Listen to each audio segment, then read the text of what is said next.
going to be taking place next week from Monday the 15th of May to May 19th, which is Friday. Permit me to introduce the members of the head table. Closest to me is the President of the Women's Cricket Association, Mrs. Joycelyn Francois Bade. Next to her is Mr.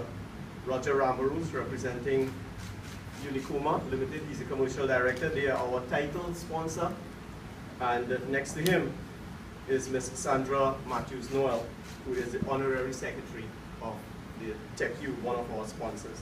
We also have in the audience Mr. Joey Suple, who is the CEO of Creations Group. They are the owners of the Central Gladiators. And we expect as well, somewhere during the course of this morning, to have representatives from Sasha Cosmetics, the owners of the Northern team, as well as the owners from KJ Sports, the owners of the Eastern team, which is Mr. Kyron Pollard. But he's not going to be here. I just saw him on television in India, so but I think he's going to be represented. So again, let me thank you all for being here. Now, why this Women's T20 franchise tournament? It's the first of its kind in the region, and that I think, you know, is deserving of the women to give them a rousing round of applause for this initiative. A rousing round of applause. This tournament offers a lot of exposure to our women cricketers. It's going to bring players from across the region. In fact, at least 12 of the women going to the World Cup would be involved. That is the World Cup in June, next month in England and Wales. And they will be playing here in this tournament. So it's going to be a tournament that is very intense.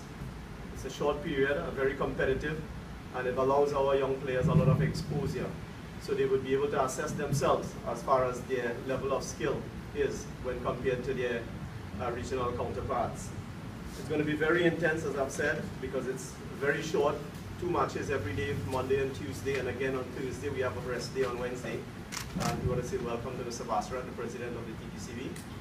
And the final is scheduled for Friday at the Brian Lara Cricket Academy. Just remember that it's the Brian Lara Cricket Academy, and Friday is the final. It's all matches are starting at 7 p.m. We expect a lot of excitement.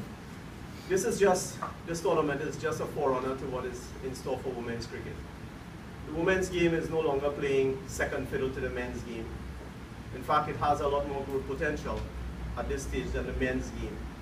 And if you look at what's happening globally, and in Australia, if I may use that as an example, their women cricketers are getting some huge retainers, and that is a step that we would want to go with women's cricket as well, to offer retainer contract in the near future. The West Indies Cricket Board is also offering retainer contract to their women cricketers. We in Trinidad and Tobago are offering 15 retainer contracts every year to our men cricketers. So the women are equally important, and that is the next step.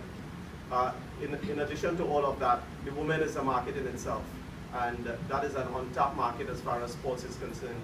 And we are hoping from the commercial side that this tournament will be able to generate that kind of interest and excitement, because the women, they are really responsible for the expenditure in the household.